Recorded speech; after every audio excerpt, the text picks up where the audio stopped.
Hello, human peoples. You're listening to the podcast network of Gamefully Unemployed.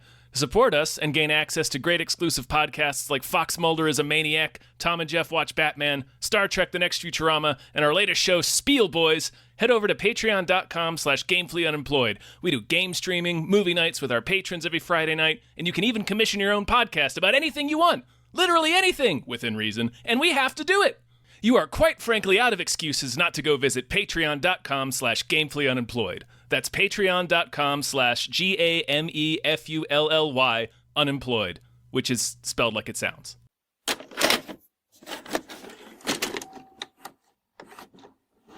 Okay, so this patron does have other movies for us, but this might be the last of the quadrilogy of the Irish musical, the Irish musicals quadrilogy. I think. Don't hold me to that. Hi, everybody. Hello, everyone. My name is David Bell. My name is Tom Ryman. And we just watched Sing Street. Sings Treat? Sings Treat. Sings Treat. Sure. Yeah, better name. I don't like this Book name, and music by Treat Williams. Yeah. R.I.P. R.I.P., man. Damn. That's great fun. Yeah, it's really fun. Have you kissed her yet? She's got a boyfriend. Pulled off in his car, music blaring. What was he listening to? Genesis. No woman can truly love a man who listens to Phil Collins. Poor Treat. I know. Fucking, what's Dead something? What? What's the movie? Dead Cop. Dead Cop. Oh. Dead Heat. Dead Heat. That's what it was called. Dead Heat. It's a solid title. It's a solid title, solid movie. That's not what we're talking about, though. Big ol' hey, big ol' thank you to Mickey for Therapy 2024.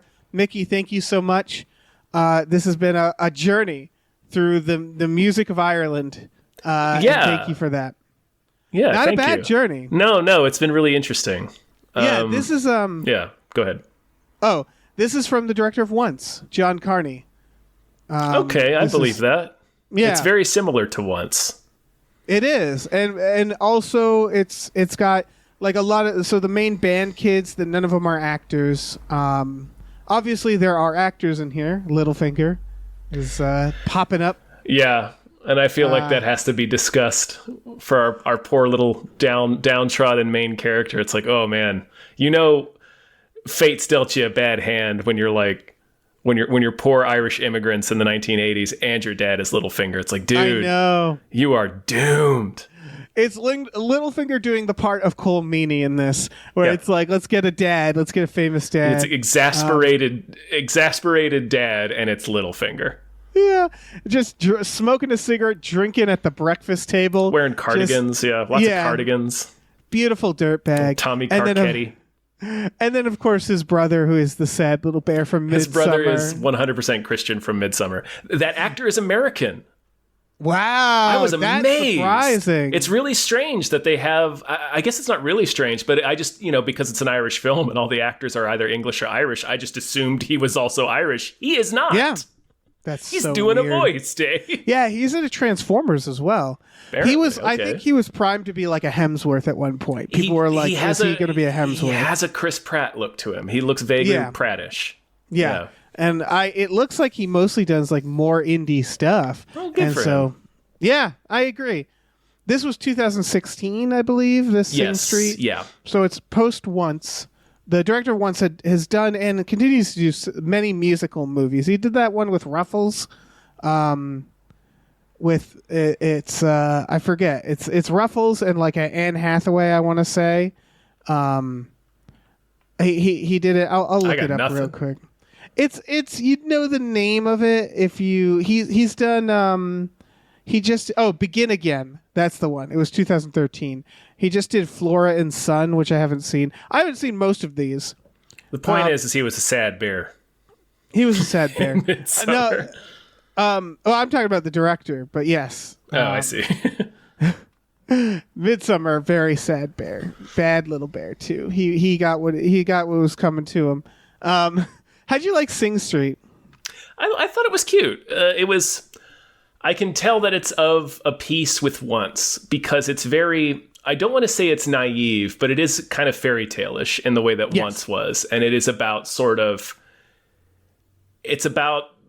it seems to be about the act of dreaming rather than the dream itself, because the dream itself and I think that's what we see with his parents in this movie. Yeah. But so there is a fairy tale kind of heightened reality quality to it, where there is just like things just kind of magically work out for these characters throughout the film. So there's a little bit of tweeness to it in that way, but I think it's very sweet, and I think I like its message. And ultimately, like, it doesn't work out in a big way. No, it's just, but it doesn't. I know what you mean. It wisely ends before the realization of the dream, right? It's just all about the dreaming rather than the dream itself. It's all about the kids want to be in this band, and it ends with them taking off on this tiny ass boat from Ireland to England. They will surely die. Yeah, it ends on a metaphor where it's like little boat in a big ocean. Exactly, in the storm, never to be seen again, probably. Most likely, yeah. To either, if they survive the storm, they'll be shanked in London. Oh, yeah. But they will immediately get robbed and killed in London. Yeah, it's... off to London to become a statistic. Yeah, I thought it was also sweet. I like... So, we've watched 4 now. We watched The Commitments... Once, Good Vibrations, and Sing Street. And I would say they all have terrible names. I think Once is the best name out of those. Because I think Sing Street is a terrible name for a band. Good Vibrations, terrible name for like a punk label. Like, I didn't even realize that was going to be a punk label. The Commitments, so generic, I thought. But like, yeah, I guess that's a soul music cover band. Mm-hmm. Yeah, they were supposed to be. Yeah, yeah, but this is like glam rock, and it's I'm like, it's like the new wave movement in the '80s. It's very much in the '80s. Sing Street sounds like a musical from the '30s. It sounds like a Disney band to me. Yeah. Which and so that's whatever. why. That's what I assume. Well, I'm just saying, like, that actually kind of matters because like this title repelled me. That's true. Yeah, it doesn't. It doesn't depict the movie that. And the style of music. Yeah, because like the movie is okay. It's this Irish family who has moved. They're in Dublin. They're very poor. It's 1985. 1985. They're very poor. They've had to move him from this private Jesuit school to a much more affordable parochial school. Right. With For the record, they're real abusive dickhead priests. Yes, that priest is a monster. He's a real son of a bitch, yeah. I just want to say they're poor by Dublin 1985 standards, and that's all to say that they have a beautiful large house. Right, they have a little townhouse that they live in, but yeah, it's modest. They're a 5-person family, but... Oh, for sure. But it's poor in the sense that they can't send into private school anymore. They're both out of work is the problem. That's what it is. They're new poor. Yeah, they're just getting poor, and they're also. It's clear that the relationship of the mom and dad is and they're falling apart because of it. Yeah. Yeah.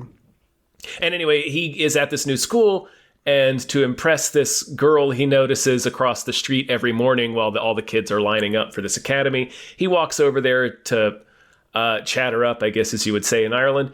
And he just invents a band out of thin air as an excuse to talk to her because she's like, I'm a model. He's like, well, that's great. We're looking for models to shoot in this music video because I'm making a band. And he's really into music. He has this big musical bond with his older brother, and they watch Top of the Pops every night, which I couldn't...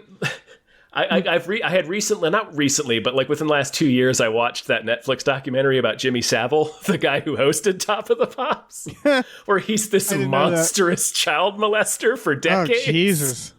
So it was weird to see a reference to that show. Yeah, that is weird. It was like Total Request Live in Britain. He wasn't the only host, I don't think. So anyway, but it just... Right, anyway. But like, it makes sense because it's 1985. Right. What are they going to watch? I think he was still making it. Anyway...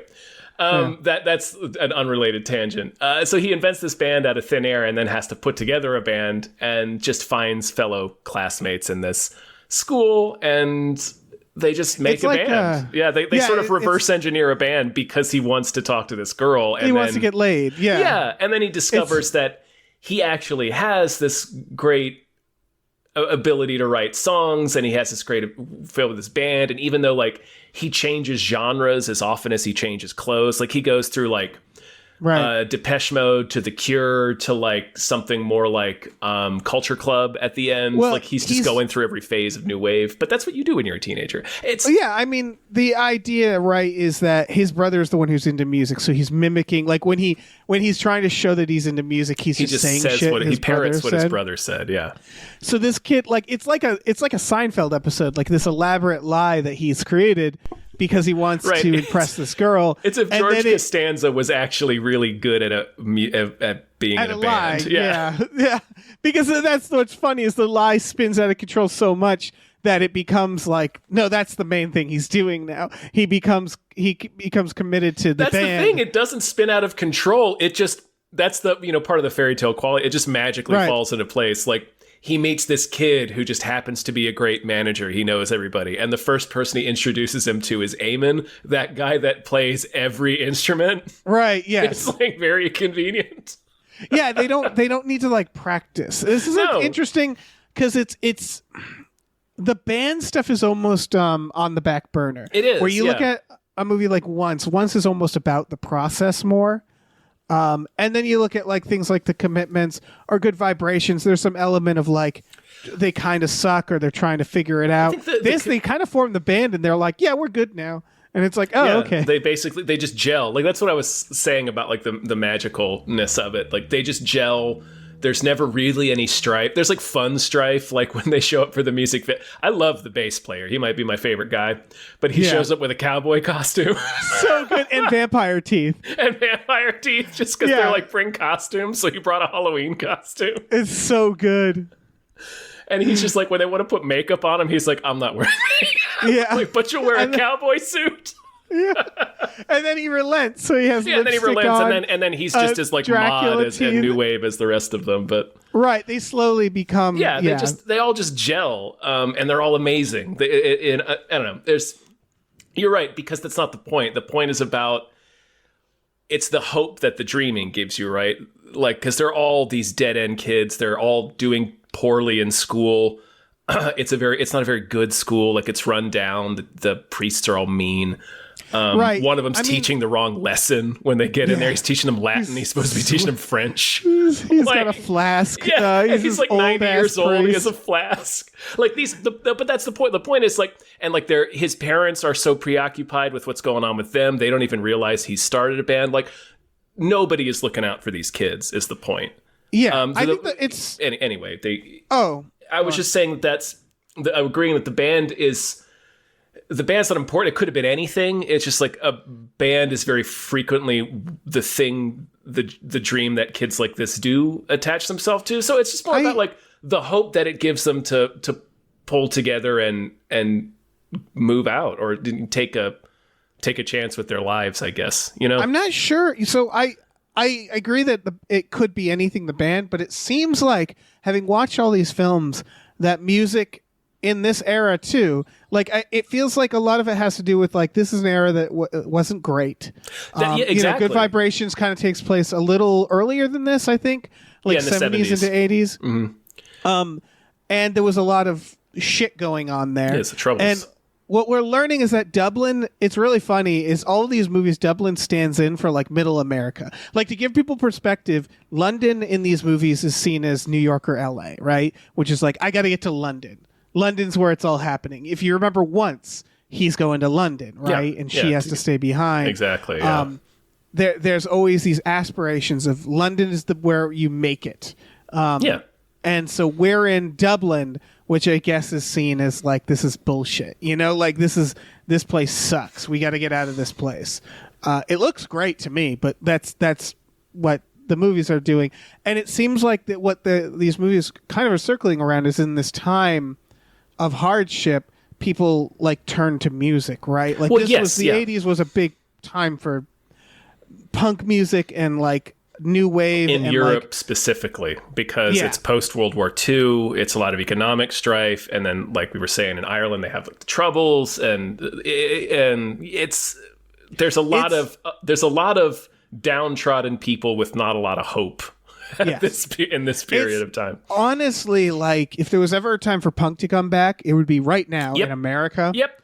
And I'm kind of surprised it hasn't. I guess I'm not doing anything to help, but like it's just interesting that we're in that point, a similar point where people might turn to something like that. And like, I think that's a big part of this, is that he kind of uses this music to rebel, right? Like he starts off as this like, little dweeby kid. He's getting bullied. It starts off as an outfit that he tries on, but then it becomes like it does spark something inside of him. It inspires him.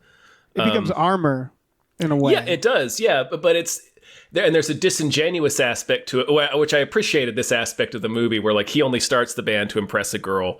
He changes genres just based on whatever he just saw on Top of the Pops with his brother. Whatever his brother just told him, this is cool. He starts doing that, copying that. But like, that's what you do when you're a teenager. And he is authentically like inspired. He's writing these songs. He's making good music. He's, it's enriching himself and his friends. So it's a positive thing. You do it for, you get into things for shitty, superficial reasons a lot of the time when you're this age, but it doesn't mean that the inspiration isn't genuine. So I appreciated that like aspect, because the movie's very funny too. I don't know if we've mentioned that. Oh yeah.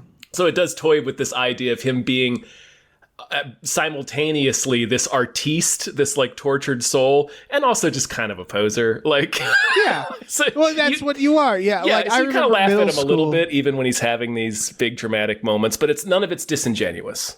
Yeah. Sorry. And they're all little twerps. I was watching it with Hannah, and I just wrote down one quote from Hannah, which was, "They're so pink." Which I thought was very funny, because they're all a bunch of little pink fuckers. They all have the little red cheeks because they're all like 15. Yeah, and then the bully holds him up with a slingshot, and I was like, "That's adorable." The bully who just looks like the bully from the video game Bully. Bully, yes. This guy was arch bully, classic bully. Right, I checked the date because I was like, "Did they base Bully off of this?" No, Bully came out before this. Yeah.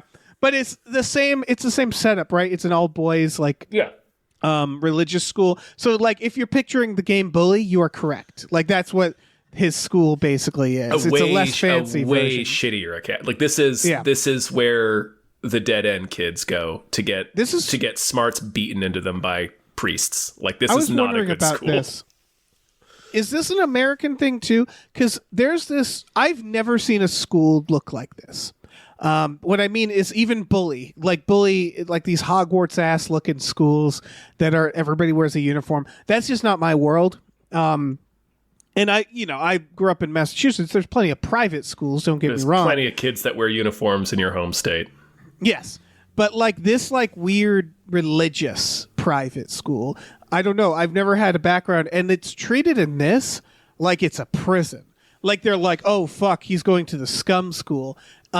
And it's just a weird mix of like, it's still like a religious uniform school. Mm-hmm. But when he goes there, it's like new fish shit. Like they're throwing stuff at them. It might as well be a prison. Right. He has to fight in the lunchroom. Like it's just such a weird mixture of ideas for me that I'm not saying it doesn't exist.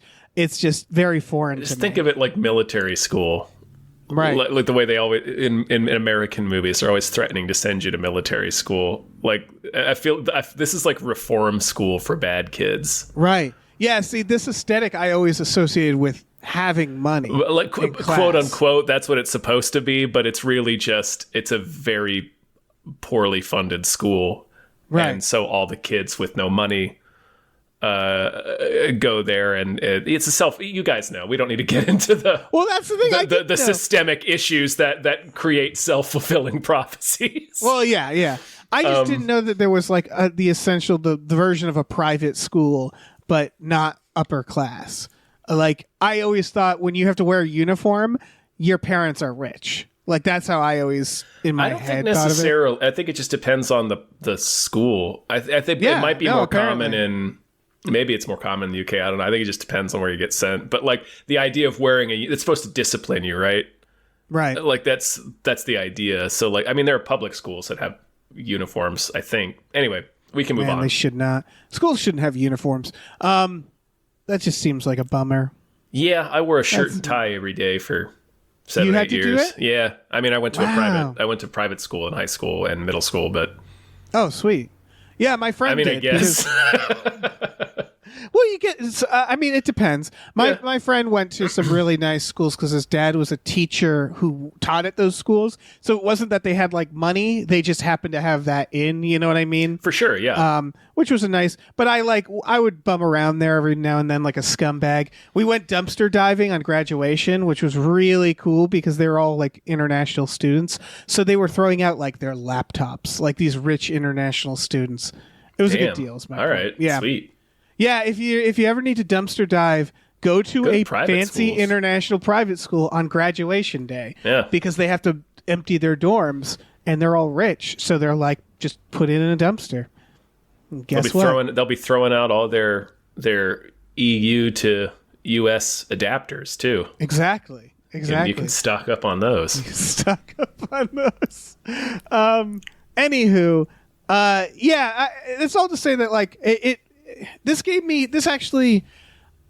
isn't the same experience I had, but I remember middle school having no identity, being like kind of a mutt, like being this mix of like my hair was long and shitty. I didn't really have, I just got out of a small elementary school. Yeah, it's the worst because like you're stuck between elementary school where you're just like doing whatever everybody else does. Yeah, where you're like, I'm a kid, like you can be a shitty kid. And then you get to middle school, you're like, oh, I have to have a personality now. I don't know. It's hard. It's like do I like the things that I genuinely like or do I like the stuff that's popular? It's the worst time of your life. It's the worst time. This is difficult. Sort of capturing that. And then I also had a big sister who had like cool friends. So I remember that, like kind of tapping into the older sibling and their world and being able to like be a little ahead on some things for that reason. Mm-hmm. But for me, it wasn't like their music was, I didn't really jive with their music, but horror was the thing, right? Where like I watched Evil Dead because my sister and her friends were watching it. And so like that's all to say this really resonated with me with that dynamic of like the older brother tapping into their world a little bit, finding like inspiration in order to find an identity and like jumping around for a while, right? Like until you land on the thing where you're like, this is what I am, and using that thing as armor. Like when I discovered punk, it became a thing where you can sort of hide behind it. Yeah, it shields you from a lot of stuff. Yeah, because it becomes this tribalism thing where you're like, fuck these other people. They don't matter. Yep. And that happens to him in The Bully. Like he goes to the bully at one point. He's like, "You're in my story." Like he stands up to that bully eventually, who we of course learn has a terrible life. Oh yeah, yeah, he does. They hire him at the end to be a roadie, which is great. Yeah, they show up at his door and they're like, "Listen, we have something in common, which is that our lives suck and we're bad at school." Right, all three of us are going to fail out of school and we don't have any other prospects. Yeah. We're in a band. Do you want to be our roadie? This is what we're going to do when we fail out of school. And you hear like his dad... impending. Yeah, his dad's like screaming about beating him in the background, and the kid's like, okay, this is literally anything is better than my current situation. I'm in. I really liked how they did that because the bully isn't like, you've won my respect. He's just like, let's go. They just lay it out. They meet him on their common ground. They're like, look, we're all from the same neighborhood.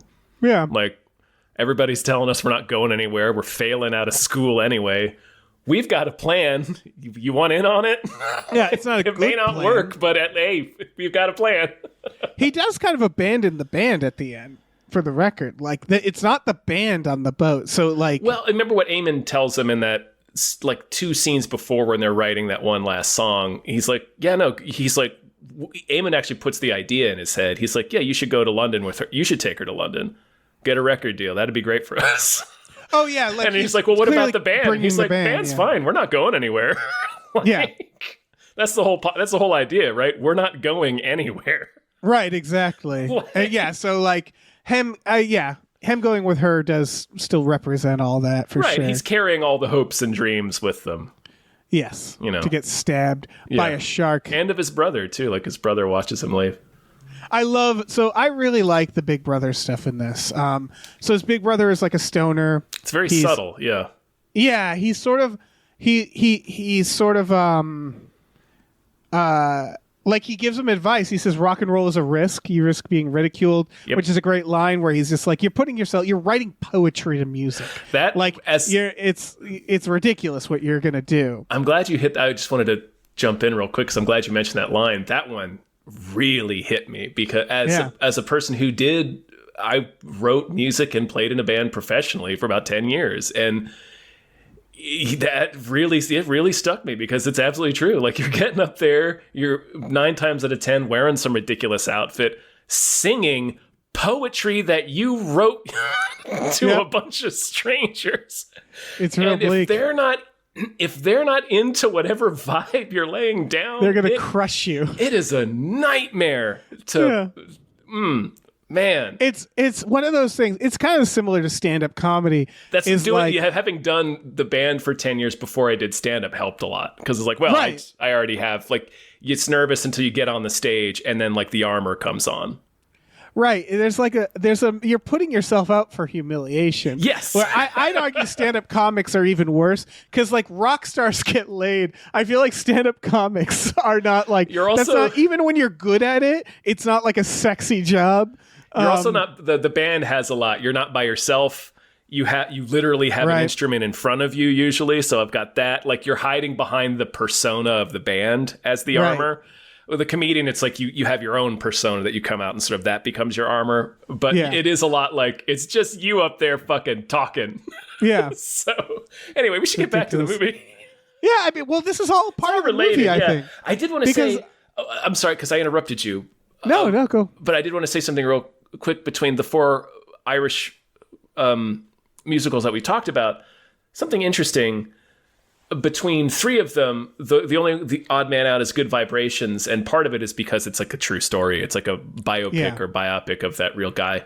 But the other 3, The Commitments, this one, Sing Street, and Once, are all really glomming on to the idea of a single moment in time, like a moment that doesn't last, a moment that is transitory or ethereal, or not ethereal, ephemeral. Right, and that's because that's what music is, right? Is, yeah. I think that is important. And it's all about like Once and this one, Once and Sing Street in particular, but The Commitments too is really just about them pulling their shit together to do one great gig, and that was it. It fell apart after that. So it's kind of the same idea, but I really like that idea of like it's such a bittersweet idea, but it's really inspiring and comforting at the same time of like, you get to put all your energy and your soul into this thing that's only going to exist for a few minutes or a single moment in time. I think that's why it shares a lot of its DNA with romance, with love story movies. Like there's a lot of things this crosses over with, right? Like I was thinking of like Good Will Hunting too, where it's like about someone with like a talent who has to make a decision, and the movie never shows you the result, right? It's always like, you got to shoot your shot. You got to go do this thing. It's again this moment idea where it's like these moments, they come and they're going to go. And I feel like you get that a lot in romance movies where it's like 2 people get to share a moment that they, no matter what happens after that. Like this movie and like Titanic have similar DNA in that way, especially when the characters all die to the ocean in both. Mm-hmm. Yeah. The one great gig in the sea. Yeah. But yeah, like it's interesting how that naturally comes, like romantic stuff naturally comes with music stuff. And that's one of the weirder things in this was, I think, paying off the romance felt like it wasn't something I expected. And I'm glad sometimes they gotta end happy. But I liked, I don't know, I want to go back to the brother, but I liked like, she basically, Rafina is her name, the model. She has like a dirtbag boyfriend, a real beautiful, listen to Phil Collins dirtbag. That was I'm sorry, just real quick, I want to interject. That was the biggest laugh of the movie, is when he's dropping her off. In his stupid white car and his goatee. It's his, he keeps... I forget his name now, but like our main character, Connor / Cosmo, as she renames him, keeps referring to her boyfriend by his full name. Like his first and last name. I can't remember what it was. It's like Ross Evans or something. Yeah. But like, so he pulls up to drop her off after they've shot the video, and it's gone really well. So we think maybe sparks are starting to fly, and then this guy pulls up in his tiny little convertible. It's a boxy little 80s convertible. Yeah. And he's like, "Oh, so you're the band guy, huh? Cute, cool." And like she gets in the car and she's like, "See you later." He's like, shit. "All right, see you later." And he says, fuck, I should have written it down. He says, the boyfriend, Ross Evans, or whatever his name is, he throws out some quip as they're driving away. Do you remember what it was? Oh, it was something, I don't know. Maybe something about his outfit. I forget. Yeah, it was something like that. Yeah. It was something about the costume he was wearing. And then right as he's saying it, like it's a thing you're meant to shout at somebody as you're driving away, like, "Nice frilly collar, dickhead," Yeah. But he says it as he's turning into a driveway to turn around, and he stalls his car out. Yeah, it's so good. And then it goes like, "Shit." And then like the gears grind and the car like jumps. It's like such a, you were trying to go out on a cool line and he just fucks it up. And then he manages to like clunkily turn the car around and drives away listening to Phil Collins. It's so it's good. The funniest moment of the movie. It's so good. I like how everybody's kind of an asshole. Tell us this guy was lame. Yeah. In the very next scene, he's telling his older brother about it. It's like, "Yeah, and I think I'm done. Like, she has this boyfriend." It's like, Did you say where was her boyfriend? No. What was he listening to? Genesis. He's not going to be a problem. And that's it.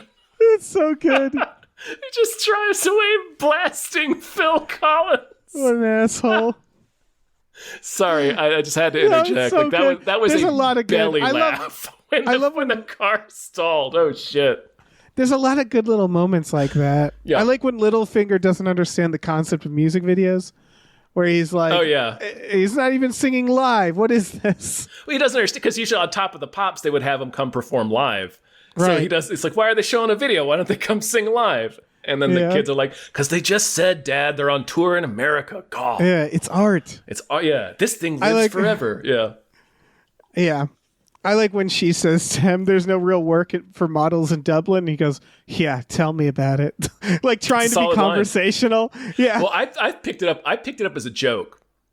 Yeah, because at that point in the conversation, he's like weirdly awkward too. He's a little awkward, but he's also like a little clever too. Like there's moments when he's clever. So like in that conversation, I took that as a joke. But either way, it's funny. I like the kid being into rabbits, where he's like, "What's with you and rabbits?" He's like, "I don't know, I just love them." Just like rabbits. And his first that's Eamon. And his first suggestion for the band name is, "What about the rabbits?" Yeah. I like when the brother first hears their tape and destroys it, and he's like, "You can record over tapes." And he's like, "No, no, this needs to be destroyed. We have to destroy this." Yeah, it's them doing a cover of Rio by Duran Duran. Yeah, because that's his first advice. You're not a cover band. Yeah, it's a piece of covers band, which I thought that must be a UK thing. Yeah, is that like pluralizing? A band that plays covers, I assume. Yeah. We just say cover band here. It's not like saying I'll have 2 burritos supreme. Like it's not that. It's not like proper English. No, it is proper English, I believe, right? Because that's a band that plays multiple covers. Oh, I see what you mean. I was thinking multiple cover bands would be called covers band. Oh no. Yeah. It's just the way they say cover band.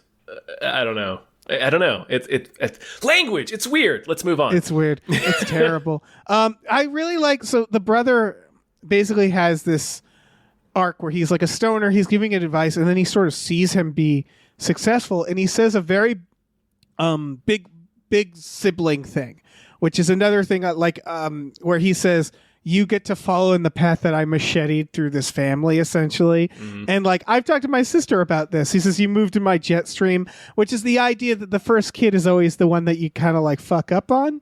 And then the second kid, you're like, okay, we figured it out. And I had that as the second kid, where it's there was an amount of my parents had kind of figured it out, right? Where they didn't make. So I really like that the brother is sort of mad about that, of I had to deal with them when they were in their 20s and they were a mess, and then you came along and everything was great, and now you have this you're like accomplishing stuff and I'm just high. And then at the end, like they don't really complete his arc, but I do like that he still does the big brother thing, which is like, I need to go do this very stupid thing. Will you help me? And he's like, yeah, I'll help you. Yeah, sure. And basically drives them to the dock so they can take their grandfather's boat to London. And he watches them go and says, no, he says it to him. He says, you'll probably die. Okay, go. Yep. And he just watches them like, there he goes, probably gonna die. It's folks. It's like an 8-foot boat. They are 100% going to die. It is one step up from a rowboat. Yeah. Like, so like it is basically a rowboat with like a little front piece where it's like you could probably put shit in it. It's a rowboat with a windshield and an outboard motor. Yes.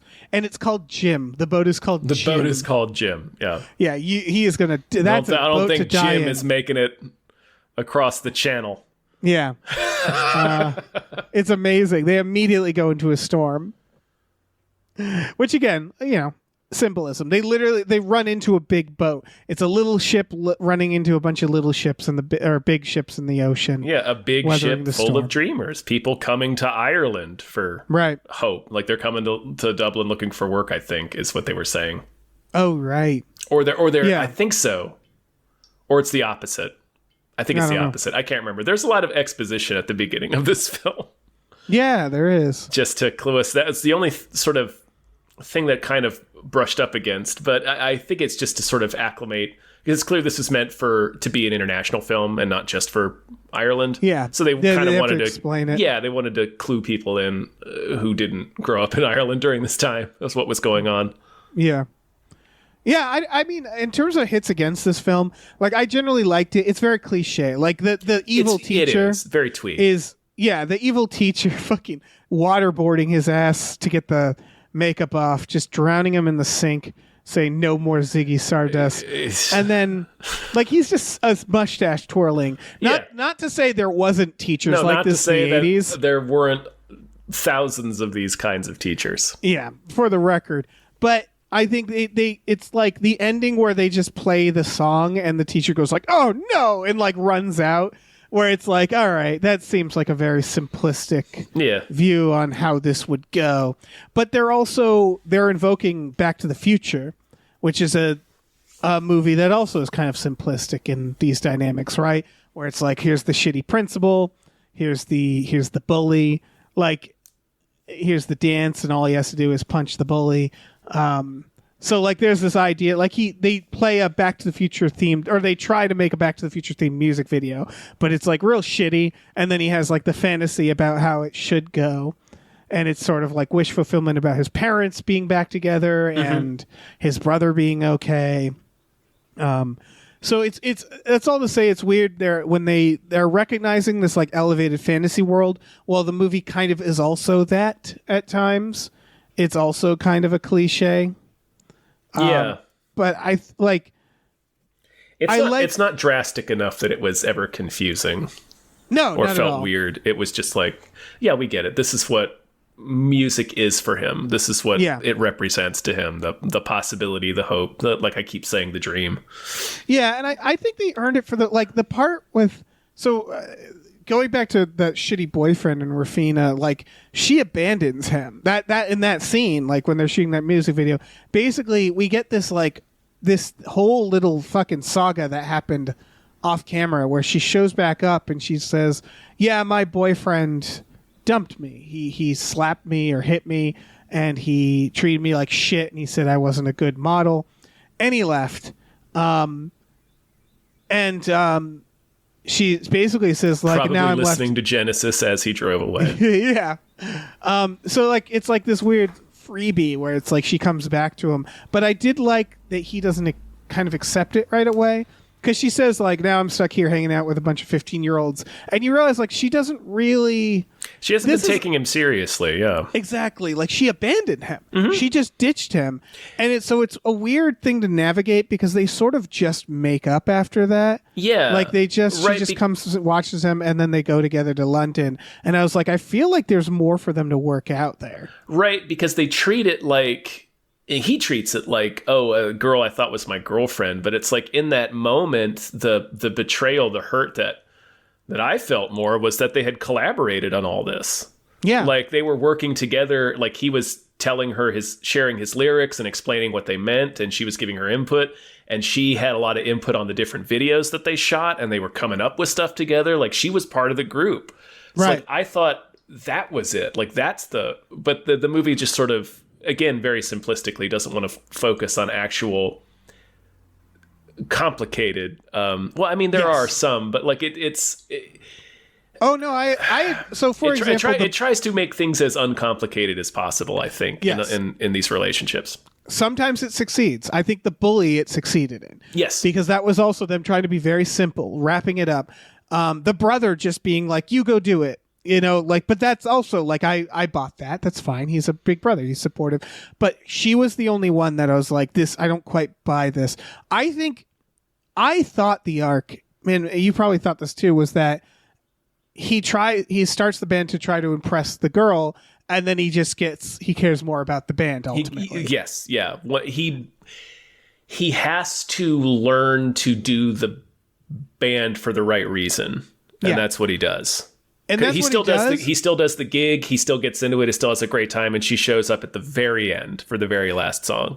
Right. And I feel like we didn't need that. That almost undercuts it in a weird way, where it's like, I'd rather her be happy with her boyfriend and him to be like, all right, we're not a thing. But like you're saying, we're collaborating. Like we're partners in another way. Had they like built a friendship more, and it ended with her coming back as a friend, like not because her boyfriend was like a sudden monster, like her coming back just as a collaborator, as a friend, as a like, and on that level, I think that would have been better personally. But then I don't know. I guess that's not as much wish fulfillment, right? Where it's like, it's not as much as we're just going to go to London. We're going to the big city right now with just a clothes on our back and a pocket full of dreams, and we're going to take on the world. Her like model photos, and his demo tape. Yep. Yeah, they're literally going to get off the boat and just shanked, and they'll take both of those items and run. Throat slashed the second they get into London. Yeah, they're floating in the Thames. Yeah, exactly. They won't even get off the boat. No, they will just that boat's gonna get capsized by like a gentle wave. Yeah, I mean that's really what's gonna happen is they're gonna wash ashore in Dublin. Like they won't even get so far. No, they're gonna be an episode as to like wash ashore in London. They won't even get that. There'll be an episode of Unsolved Mysteries. Yeah, where they're like, the only thing that would explain this is if they just went out into the ocean by themselves, but that would be dumb. Interview with the brother who's like, yeah, I don't know what happened. I never saw them. Yeah, that would be really dumb if they did that. Yeah. Yeah. Oof. Luckily they didn't. I don't know anything Luckily, about I have that. no knowledge of what may or may not have happened. Yeah. Yeah, that brother left and immediately established an alibi. Right, he left, and like 2 minutes into his drive back to the house, he's like, "Oh, they're certainly gonna die." Yeah. There is 0% chance they live. Yeah. Do they have the Coast Guard in Ireland? I don't know. Apparently they don't have divorce. But that's not in the 1980s, apparently. Yeah. But it's just funny because it's like, clearly I think they got divorced in like the 90s. And honestly, I don't know when divorce was for anywhere else, but it's just funny because they're still like, 70s we're legally in America. Yeah. See, and they're like, we're legally separating. And it's like, yeah, this is dumb. Just having a divorce, right? Like, because the mom and dad still separate. They still say like it's clear that even though there's no divorce, we got around that like immediately. It felt like, and they're still separating. So I don't know. Yeah, it's almost as if moralized legislation is dumb. Yeah, and then these weird loopholes of just have divorce. Just have divorce, man. Yeah. Do I have anything else about this movie? Do you have anything else about this movie? Oh, I had one thing. Yeah, go ahead. I never get tired of a scene where a band comes on stage, everybody laughs, and then they play good rock and roll, and everybody loves them. Yeah. It's like a dad film. I really enjoy, though, that they do that only a little bit. Like they're still like near the end of their set, you can still hear people yelling. People are slurs jeering at them. them. Yeah, they're still because they're always invariably. It's because it's a school. I like when they get the crowd on their side, and then they're like, "Here's a slow song," and everybody goes, "Ah, fuck you," and walks away. Like I like that the crowd had more energy than just, and it didn't feel like NPCs. Like it was the crowd was more alive. It felt like they were playing music for themselves, like their peers. You know, it's of them by them. You know, it's I really liked the bass player in that moment where he's like, no, we can't play a slow song. Yeah. Like, they're into us. If we do that, we're gonna fucking lose them. We're gonna hate they us. all kind of agree, and they're like, it's a risk, and he's like, fuck it. Yeah. Then he asks Eamon, and Eamon's like, yeah, let's do it. Fuck it. Yeah. But that's great. Like I just like that the crowd is more dynamic than like we don't like you and now we like you. Right, and because you do see when they play the slow song, everybody in the back of the gymnasium, and there's a couple slow dancing, but most of the people are in the back waiting for the slow song to be over. Yeah, they're just hanging out. Yeah. I think there's an argument to be made because I think the band gets too good too fast, but this is sort of this is under the genre musical, right? Yeah. And so like a musical is always this heightened reality where like you can imagine maybe they're not actually a type as of musical. Right, yes. But like you could argue maybe they're not as good as we're actually hearing. You know what I mean? Where it's like what if it's just you know, if you want to make a movie about a band, it's hard if the band sucks because then no one wants to watch the movie because the music sucks, right? So like it's a hard decision to make, right? Where it's like they have that moment where they're like, "Oh, we suck for a minute." And then cuz he's like, "We don't know how to play." And he's like, "Neither did the Sex Pistols." But they don't embrace that ultimately. They're just a good band. As far as I can tell. I'm not a music pervert, but they seem like they're just a good it just all works out. Yeah, and again, I think it's because the point isn't about them getting together and getting good. It's about other things. For sure. But it's good. I don't know. I liked it. It was a breezy watch. It's a charming little film. Yeah. There's some dated slurs in it because it's a movie that takes place in the 80s. Yeah, I mean it knows that those are bad things to say, and they're it's a period piece, and it is realistic. It's funny how that is like a period piece that takes place in the 1800s somehow tends to have less offensive language than a period piece that just takes place in the 80s, because the 80s is just such a terrible time for language coming out of people's mouths. It feels like it's really. We're really trying to be as efficiently awful as possible in the 80s. Right. It feels like we had none of the like respectability, the idea of like polite society as old timey, and just as much racism. Mm-hmm. So it's like, that combination. It's not great. There's a whole scene. I think it's just in the you're saying like in 1880, it's like less white knuckle. I think it's just they hadn't invented a lot of the words yet. That's true. And I mean, we were doing very racist. Don't get me wrong. I'm not saying that the 1800s were like better. I'm saying that there was like this idea of civility behind the horror more. That I guess still existed in the 80s and today. I guess. What is this tangent? I don't know, man. They brush on it a little bit. They literally do the South Park joke where they're like, "Let's ask the one black kid. Oh yeah, if he can play instruments." I did that one. I did flag that one. I did like the mom fucking with them. Yeah, where they like knock on the door and they're like, "Does that black kid live here?" And she's like, "No." 4 doors down, and they start to go, and she's like, "Wait, what do you fucking think? Like we're the only black family here." Yeah. Yeah. I flagged that one just because like it's a South Park joke from like 2007. Yeah. Also, that character barely exists in this movie. Yeah. After that, like I wanted to know more about him. Like for the record, neither I can't tell you what the drummer was like either. Like it wasn't. he was one of the most several. of the band members aren't really characters. Yeah, exactly. So they're fleshing them out as much as they can for that brief moment. So it's not egregious. No. I was more just over it was repeating an old joke, and it didn't really seem to, like, the character that said it is like, what? Like, we haven't been... he hasn't demonstrated himself to be an idiot at that point, and he doesn't afterward. He's actually, like, pretty smart. Yeah. So it was weird that they just had him be, like, a dumb racist for a scene. For that one moment. It was like they were trying to achieve something there, and they wanted to get it in there. I don't know. Yeah, it was weird. Yeah. You know, the bully was in Solo, a Star Wars story. Sure, that makes sense. Why not? He does look. I bet he was like, you slap a little hat on him, he's Empire.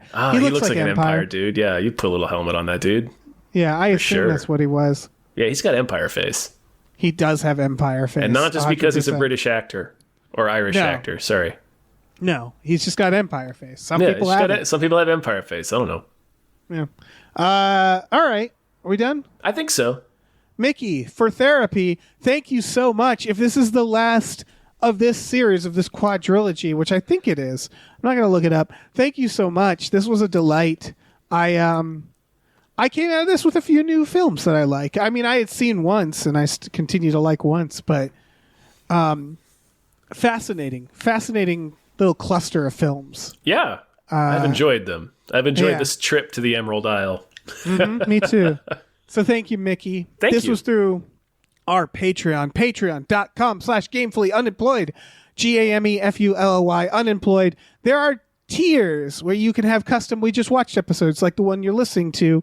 But we also watch movies every Friday night. That's through our Discord. There's also exclusive podcasts on there. Tom and Jeff Watch Batman, Fox Mulder's a Maniac, Star Trek The Next Futurama, Spiel Boys. So that's just $5 a month for that. So like if you just kick in a little bit of money, less than the price of a Twitter Blue subscription, you can get so much more than you would for Twitter Blue. Yeah. So much more. We don't have grok. We don't have grok. We don't have grok. A lot less Nazis, though. Yes. A lot less. Yes. Considerably less. Considerably less. We also have a store. Head over to GameFullyUnemployed.com, where you can find a link to our Teespring store, where we have all kinds of cool original artwork and designs. You can get on t-shirts, mugs, stickers, posters, all sorts of things. So check that out. Yeah. Slap your Sing Street and peepers onto that. Yeah, slap your Littlefinger peepers. Ah, man. Your brandy Little guzzling. Yeah, little peepers. He was terrifying. He's always where you see him in the scene, and I just go, "Watch out!" My god! It's like seeing a scorpion in a cardigan. Like, it is. You look relaxed, but I don't trust it. I don't trust it, and I never will. Yep. Yeah, I want him to know that. Scorpion clutching a little tumbler of whiskey. 9 a.m. Dad sweater. Breakfast table. Yeah, it was so terrifying.